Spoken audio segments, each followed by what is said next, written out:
बिहार के मुख्यमंत्री नीतीश कुमार अपने बेटे निशांत के लिए अपने नियम तोड़ते नजर आ रहे हैं। जहां एक और नीतीश कुमार भ्रष्टाचार के खिलाफ चुप नहीं रहते थे, बड़ी कार्रवाई करते थे, लेकिन अब नीतीश कुमार भ्रष्टाचार हो, धोखाधड़ी हो, किसी मामले में नहीं बोलते हैं। और नीतीश कुमार ने लालू यादव का साथ भी कहीं ना कहीं इन्हीं वजहों से छोड़ा था, लेकिन आज नीतीश कुमार निशांत की वजह से कहीं ना कहीं परिवारवाद का उन पर आरोप लग रहा है। और वही मुख्यमंत्री जो भ्रष्टाचार को लेकर लगातार कार्रवाई करते थे, आज चुपचाप बैठे नजर आ रहे हैं। चलिए आपको सब कुछ विस्तार से बताते हैं। नमस्कार, मैं कोमल और आप देख रहे हैं दर्श न्यूज। देखिए, आपको बता दें कि नीतीश कुमार निशांत की वजह से ही कहीं ना कहीं अपने सारे नियम तोड़ चुके हैं। जहां परिवारवाद के खिलाफ नीतीश कुमार रहते थे, लेकिन अपने बेटे को ही जदयू की सदस्यता ग्रहण करवाए। लेकिन इसके बाद भी सिर्फ यही नहीं, परिवारवाद ही नहीं, भ्रष्टाचार के खिलाफ भी नीतीश कुमार लगातार कार्रवाई करते थे, लेकिन अब भ्रष्टाचार के लिए भी नीतीश कुमार कुछ नहीं बोलते हैं। सबसे पहला आपको बता दें कि नीतीश कुमार का कहना है कि जब वो उनके पास गए थे वो उनके नहीं हो सके, वो हटे तो अपनी पत्नी को सीएम बना दिया, उन्होंने महिलाओं के लिए कोई काम नहीं किया। ये सारी लाइनें जो है नीतीश कुमार ने लालू यादव के लिए बोला था कि जब लालू यादव के साथ नीतीश कुमार गए थे तब नीतीश कुमार के लालू यादव नहीं हो पाए, और जैसे ही नीतीश कुमार ने साथ छोड़ा, अपनी पत्नी को लालू यादव ने सीएम बना दिया। और तब से लेकर जब तक वो अपने कार्यकाल में महिलाओं के लिए कोई काम नहीं करते नजर आए। जब 23 मार्च को मुख्यमंत्री नीतीश कुमार बिना नाम लिए जहानाबाद गए, समृद्धि यात्रा के दौरान लगातार लालू फैमिली पर निशाना साध रहे हैं। नीतीश कुमार ने 20 साल से ज्यादा समय तक बिहार की राजनीति में यही संदेश दिया कि हमारे लिए राजनीति में परिवारवाद की कोई जगह नहीं है। खुद को वंशवाद का मुखर विरोधी के रूप में भी पेश किया और लालू यादव जैसे नेताओं पर हमलावर हमेशा रहे, लेकिन उम्र के अब उस पड़ाव पर आ चुके हैं जहां पर सबसे बड़ी राजनीतिक पूंजी परिवारवाद से समझौता करते दिख रहे हैं। बेटे निशांत कुमार की जदयू में एंट्री करवा चुके हैं। उनको नई सरकार में डिप्टी सीएम बनाने की चर्चाएं भी काफी तेज है। आपको यह भी बता दें कि नीतीश कुमार के भाषणों का अगर एनालाइज किया जाए तो वो हर बार एक लाइन कहते हैं कि 2005 से पहले बिहार में कुछ था जी, वे हटे तो पत्नी को सीएम बना दिया, उन्होंने सिर्फ अपने परिवार वालों के लिए किया। नीतीश कुमार के इस बयान के जरिए लालू यादव की आलोचना करते हैं, क्योंकि लालू फैमिली के 5 सदस्य राजनीति में हैं। लेकिन दूसरी तरफ 8 मार्च को नीतीश कुमार के इकलौते बेटे निशांत कुमार 45 साल की उम्र में आधिकारिक तौर पर जदयू में शामिल हो गए।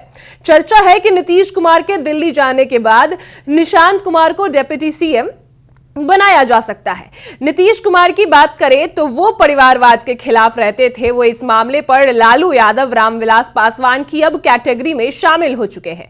निशांत कुमार के राजनीति में आने के कारण पार्टी बचाना बताया जा रहा है कि जदयू जो है वो खत्म हो जाएगी। इसी वजह से निशांत कुमार को नीतीश के जाने के बाद उत्तराधिकारी बनाया गया और जदयू का कमान जो है वो निशांत कुमार को सौंपा गया। लेकिन सच ये है कि एक तो अन्य सभी परिवारवाद नेताओं की यही एक मुख्य दलील रहती है कि निशांत कुमार ही उनके बाद उत्तराधिकारी है। लेकिन दूसरी बात अगर देखा जाए तो नीतीश कुमार ने अपने कार्यकाल में किसी को इतना बड़ा मौका नहीं दिया कि वो उनके बाद पार्टी को संभाल सके। इसी वजह से कहीं ना कहीं अपने बेटे को सीधा पैराशूट लॉन्चिंग नीतीश कुमार कर रहे हैं। इसलिए किसी भी दलील से परिवारवाद के मुद्दे पर अब नीतीश कुमार को क्लीन चिट नहीं दी जा सकती है। निशांत कुमार तब पार्टी में आए जब नीतीश कुमार खुद बिहार की गद्दी छोड़कर राज्यसभा जा रहे हैं। हालांकि मुख्यमंत्री रहते नीतीश कुमार ने अपने परिवार को छोड़कर जो सभी नेता है, उनकी पत्नी, बेटे, बेटी सभी को आगे बढ़ाया, लेकिन अपने परिवार में किसी को आगे नहीं बढ़ाया। लेकिन वही अब जब नीतीश कुमार बिहार छोड़कर जा रहे हैं, केंद्र की राजनीति करने वाले हैं, तो निशांत कुमार की राजनीति में एंट्री हो चुकी है। वही नीतीश कुमार जो हर बार ये कहते थे, लालू यादव पर हर बार यही आरोप लगाते थे कि उनका तो पूरा परिवार राजनीति में है। लेकिन अब नीतीश कुमार को क्लीन चिट इस बात पर, परिवारवाद पर नहीं दी जा सकती है, क्योंकि नीतीश कुमार के बेटे निशांत कुमार भी अब राजनीति में है। इसकी सबसे बड़ी दलील अगर दी जा रही है सभी तमाम जदयू नेताओं की तरफ से, एनडीए सरकार की तरफ से, कि अब जदयू को बचाना है। नीतीश कुमार बिहार छोड़कर जा रहे हैं, वो राज्यसभा जाना चाहते हैं, तो इस वजह से अगर अगर जदयू की कमान कोई संभालेगा तो वो निशांत कुमार ही है। निशांत कुमार वही जो राजनीति में जिनको कुछ भी दिलचस्पी नहीं है, लेकिन फिर भी निशांत कुमार को राजनीति में सक्रिय किया जा रहा है, सब कुछ धीरे धीरे कर सिखाया जा रहा है।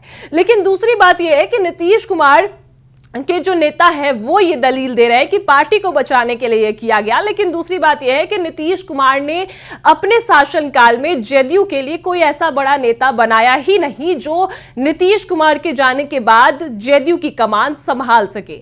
और कहीं ना कहीं इसी वजह से नीतीश कुमार ने अपने बेटे की पैराशूट लॉन्चिंग की, यानी कि अचानक से नीतीश कुमार के जाने के बाद इसका उत्तराधिकारी, जदयू का उत्तराधिकारी निशांत कुमार को ही सौंपेंगे। ये नीतीश कुमार भी जानते थे, क्योंकि और कोई ऐसा जदयू में कोई और बड़ा नेता था ही नहीं। ये तो परिवारवाद की बात हुई, लेकिन नीतीश कुमार भ्रष्टाचार के खिलाफ भी कड़ी कार्रवाई करते रहते थे। नीतीश कुमार भ्रष्टाचार पर जीरो टॉलरेंस की नीति का पालन करते रहे। कभी सिर्फ आरोप लगने पर 6 मंत्रियों से इस्तीफा ले लिया और लालू यादव से गठबंधन भी तोड़ लिया था। लेकिन अशोक चौधरी पर जब चुनाव से पहले प्रशांत किशोर ने गंभीर आरोप लगाए, सरकार चुप रही, कोई एक्शन नहीं लिया गया। उल्टे चुनाव जीतने के बाद अशोक चौधरी को मंत्री बना दिया गया। चौधरी के साथ साथ नीतीश सरकार में शामिल डिप्टी सीएम सम्राट चौधरी, मंत्री मंगल पांडे, मंत्री दिलीप जायसवाल तक पर भी प्रशांत किशोर ने गंभीर आरोप लगाए, लेकिन नीतीश कुमार चुप रहे। आपको बता दें कि अशोक चौधरी को नीतीश सरकार में ग्रामीण कार्य मंत्री बनाया गया और सितंबर में प्रशांत किशोर ने प्रेस कॉन्फ्रेंस करके अशोक चौधरी पर उनके परिवार ने जो है पिछले 2 साल में करीब 200 करोड़ रुपए की जमीन खरीदी, ये आरोप प्रशांत किशोर लगाते नजर आए। लेकिन नीतीश कुमार ने कोई कार्रवाई नहीं की। नीतीश कुमार इस बात को गंभीरता से भी लेते नजर नहीं आए। लेकिन जब नीतीश कुमार अपने कार्यकाल में ऐसे पहले भी काम कर चुके हैं, भ्रष्टाचार के खिलाफ अगर कोई बात उनके मंत्री या नेता पर आती थी सामने, तो नीतीश कुमार तुरंत एक्शन लेते थे और नीतीश ने 6 मंत्रियों से इस्तीफा भी लिया था, जिसमें जीतन राम मांझी भी शामिल है। आपको बता दें कि जीतन राम मांझी नीतीश सरकार में पहली बार मंत्री बने थे, तब राबड़ी शासनकाल में टीचर ट्रेनिंग इंस्टीट्यूट को मान्यता देने के भ्रष्टाचार में मांझी का नाम सामने आया था। तब नीतीश कुमार ने मंत्री बनने के 24 घंटे के अंदर उनसे इस्तीफा ले लिया था। इसके बाद सिर्फ जीतन राम मांझी नहीं, आरएन सिंह, रामाधार सिंह और अवधेश कुशवाहा, मंजू वर्मा, मेवलाल चौधरी, ये सभी जो 6 नेता हैं उन सबसे नीतीश कुमार ने इस्तीफा लिया था। लेकिन नीतीश कुमार पहले की तरह होते तो शायद अशोक चौधरी पर एक्शन होता, लेकिन अब नीतीश कुमार भाजपा की कठपुतली बन चुके हैं, जो लगातार विपक्ष की तरफ से आरोप लगाया जा रहा है। और नीतीश कुमार अब इस पड़ाव पर है कि भ्रष्टाचार पर वो कुछ करने की स्थिति में नहीं है। वहीं अगर बता दें कि नीतीश खुद को सेकुलर और ऐसा कहा कि वो किसी से समझौता नहीं करने वाले नेता है, लेकिन हकीकत यह है कि वह कुर्सी के लिए बार बार गठबंधन बदलते रहे, कभी आरजेडी के साथ तो कभी बीजेपी के साथ। तो ऐसे में नीतीश कुमार ने जब महिलाओं को 10,000 रुपए देने की बात कही, फ्री बिजली देने की बात कही, तो नीतीश कुमार ऐसी योजनाएं नहीं लाते थे, और क्योंकि नीतीश कुमार के लिए ये सब काम जो है वो एक छलावा हुआ करता था। लेकिन अब वही नीतीश कुमार बिहार विधानसभा चुनाव के दौरान